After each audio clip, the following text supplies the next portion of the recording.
nossa primeira aula e hoje nós vamos falar um pouquinho sobre as variações linguísticas, tá certo? Espero que vocês prestem bastante atenção e que durante essa aula vocês consigam tirar todas as dúvidas necessárias que surgirem para a resolução do exercício semanal, tudo bem? Então, vamos nessa! Bom, variações linguísticas são as formas que a língua portuguesa se apresenta. Então, de fato, a língua não é uma unidade, né, única. Ela não é algo que se constitui de maneira muito sólida ou unificada. Mas são as diversas formas que a língua portuguesa ela vai se apresentar. E a sua principal função é a comunicação.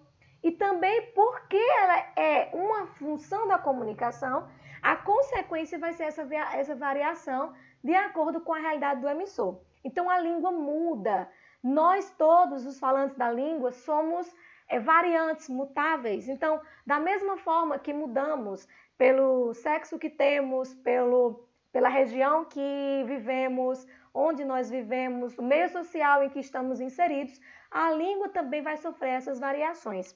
E ela é totalmente diferente de erro. Por quê? Porque todos nós precisamos compreender que a variação linguística é algo natural e que nós todos temos essas diferenças, tá certo? A variação ela pode acontecer a partir de alguns fatores. E aqui nós vamos trabalhar alguns importantes. O primeiro fator importante para que a gente possa avaliar, analisar, é a variação histórica. Ou seja, o que é a variação histórica nas variedades linguísticas? É aquela variação que se deriva da história. Então, ao longo dos anos, a língua ela vai variar, ela vai mudar. Nós, hoje, em 2021, não falamos como os nossos pais e também não falamos como os nossos avós. Isso significa dizer que a língua vai variar de acordo com os costumes e as relações sociais da época. Então, quando nós comparamos, por exemplo, a forma como nós falamos, as palavras que nós usamos hoje, o sentido dessas palavras, com relação às palavras que nossos avós falam e que falavam, nós podemos considerá-lo antiquado. Mas lembremos que essa língua é construção de uma história. E aqui nós temos um texto que compreende essa variação, que é o texto de Carlos Drummond de Andrade, Antigamente. Acompanhe comigo. Antigamente, as moças chamavam-se mademoiselles e eram todas mimosas e muito prendadas. Não faziam anos, completavam primaveras, em geral 18.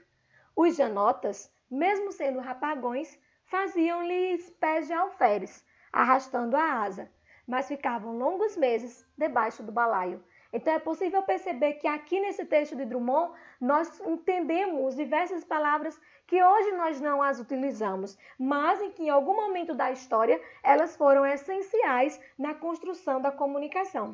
E isso significa dizer que não que aquela época estava melhor ou que nós hoje falamos melhor, mas que a língua ela variou conforme a história. O tempo passou, as pessoas mudaram e a língua também concorreu para essas mudanças. Outra variação importante que vai fomentar a mudança que a língua ela constitui dentro da comunicação é o fator regional, ou seja, as variações regionais. Elas também são chamadas de geográficas ou de regionalismos e também tem outra palavra muito conhecida, que é o dialeto. Então, a língua ela vai variar de acordo com a região. E isso pode fomentar, aumentar, digamos assim, o número, né, digamos, de palavras e expressões da língua numa nação, mas também ela pode variar o sentido das palavras. Então, diferentes palavras para o mesmo significado. Pode acontecer dentro de um mesmo país, como é o nosso caso, e também pode acontecer em países diferentes, que compartilham a mesma língua. Então, as variações regionais, elas acontecem dentro do Brasil. A região Nordeste, ela tem uma forma típica de falar, tem palavras particulares, tem expressões particulares, que, por exemplo, a região Sul não tem. E assim também pode acontecer de país para país. Por exemplo, no Brasil, nós falamos palavras e expressões que não são faladas, por exemplo, em Portugal, e também usamos, que também usa a mesma língua portuguesa. Vamos ver alguns exemplos. Primeiro dialeto, segundo o dicionário House. Um dialeto é qualquer variação regional de um idioma que não chega a comprometer a inteligibilidade mútua entre o falante da língua principal com o falante do dialeto. Então, é considerado dialeto toda palavra, toda variação regional que não comprometa digamos assim, o conteúdo, digamos assim, ou o sentido da língua principal. No Brasil, por exemplo, nós temos algumas palavras que elas sofrem mudanças dentro das regiões. Por exemplo, menino, né, é a mesma coisa de guri, que também é a mesma coisa de piá. 3 palavras que no Brasil são usadas com o mesmo sentido. Assim também como mandioca, macaxeira e aipim. Então, vai depender da região a forma como se fala essas palavras que têm o mesmo significado, o mesmo sentido. E como a gente já havia falado, em alguns lugares também, a variação regional ela vai ter relação com de país para país, mudanças de país para país. Como é o caso de algumas palavras que são usadas aqui no Brasil, que não são usadas em Portugal. Como, por exemplo, bicha no Brasil é a mesma coisa que fila em Portugal. Então, o sentido muda completamente. Autocarro, né, em Portugal, é ônibus no Brasil. Comboio em Portugal é trem aqui no Brasil. Então, podem compreender que há uma mudança, né? Você vê que nós podemos perceber que são palavras completamente diferentes e o sentido é igual. E que se nós não estivermos alinhados, digamos assim, a essas diferenças, nós não vamos poder conseguir interpretar ou entender o sentido de cada palavra em cada região. Outra variação bastante importante é a variação social. Essa variação ela é mais complexa, porque ela depende da idade, da escolaridade, do gênero e da classe social. Vamos entender da seguinte forma. As pessoas, elas possuem um meio em que vivem. E esse meio onde as pessoas, os falantes da língua vivem, vai digamos assim, favorecer ou facilitar a língua ou a variação que aquele falante vai usar.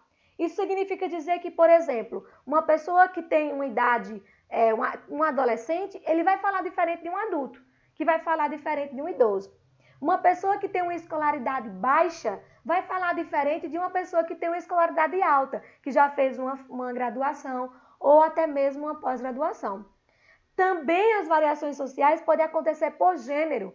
Então, isso vai muito de meio para meio. Um homem, por exemplo, ele fala palavras, ele tem expressões diferentes de uma mulher.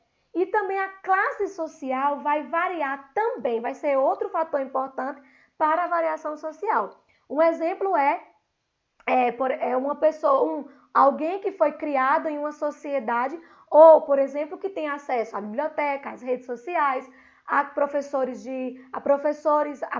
particulares. Então, essa pessoa, pela classe social em que vive e por todas as ferramentas que tem acesso, vai ter uma variante linguística diferente de uma pessoa que não mora no lugar onde ela mora, que não tem acesso à internet, à TV, a dicionários e revistas.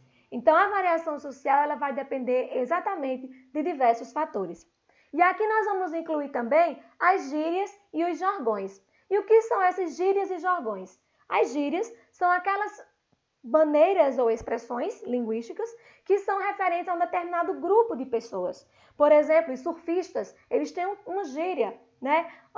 As pessoas que moram em favelas também têm outro tipo de gíria. E assim vão os hips, né? Os raps e assim sucessivamente. Já os jargões são aquelas expressões profissionais que determinam, por exemplo, a profissão do falante. Palavras e expressões típicas e próprias de um determinado povo, de uma determinada profissão. E o que mais distancia, né, da norma culta são essas variações sociais. Vamos aqui a um exemplo, ou um poema de Oswald de Andrade, né, que é O Vício na Fala. Diz o seguinte o poema: para dizerem milho, dizem mil. Para melhor dizem melhor, para pior, pior. Para telha dizem teia, para telhado dizem telhado e vão fazendo telhados. Então aqui a gente tem a concepção de que Oswald de Andrade ele traz que não é apenas um vício. Vamos fazendo telhados porque o telhado não é um só. Não estamos no mesmo barco. Somos pessoas que falamos diferente porque estamos em contextos diferentes, porque estamos em criações diferentes e porque temos educações diferentes, classes sociais diferentes. E isso faz com que cada um use a língua de uma maneira muito particular. Outro texto aqui que pode exemplificar, né, essa variação social é essa chargezinha que nós estamos apresentando, né, onde nós podemos ver a professora, né, e está dando aula e o aluno vem fazer uma pergunta a ela. Então vamos ver como é que esse aluno ele se comporta diante da professora. Vamos acompanhar. Aí, professora, eu e os brother tudo, tipo assim, não estamos achando maneiro as paradinhas do new português. Então, veja como ele usa as palavras, as expressões, as gírias que ele está usando para falar com a professora. E a professora lá no pensamento, um ponto de interrogação, levando em consideração que, de fato, a variante do aluno é totalmente diferente da variante do professor, da professora nesse caso. Bom, aqui nós temos mais um exemplo, né? E esse exemplo eu gosto muito, da variação histórica. Podem acompanhar comigo.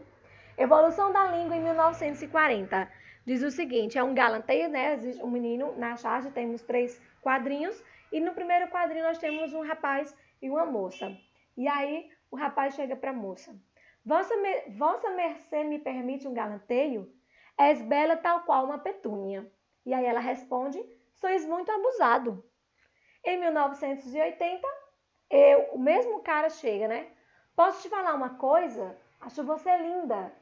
Aí ela, para, meu irmão está olhando. Em 2010, né? A charge apresenta uma outra forma de chegar na menina. Se liga, mina, tu é a piriguete mais cachorra da balada. Aí ela, demorou, vamos sapecar geral. Então, veja que dentro da variação histórica, né, a partir da expectativa da evolução do tempo, a maneira como o homem chega na menina, né, a maneira como o rapaz chega na moça vai mudando, né? Tanto a questão das palavras como a questão, digamos assim, de expressões e da forma, digamos assim, de chegar. Inclusive, até a forma como ela responde, né? Se em 1940 ela responde com abusado, você é muito abusado, agora ela é bem mais flexível, né, ao galanteio dele. Então, para a gente compreender aqui de maneira muito clara como a linguagem ela muda ao longo dos anos.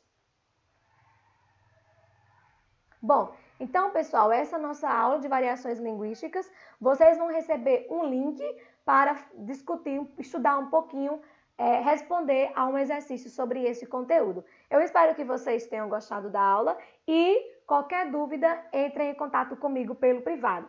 Lembrem-se de fazer a atividade dentro da semana, o que vai ajudar vocês bastante para não acumularem os exercícios ao longo do bimestre, tá certo? Um beijo, um abraço e até mais!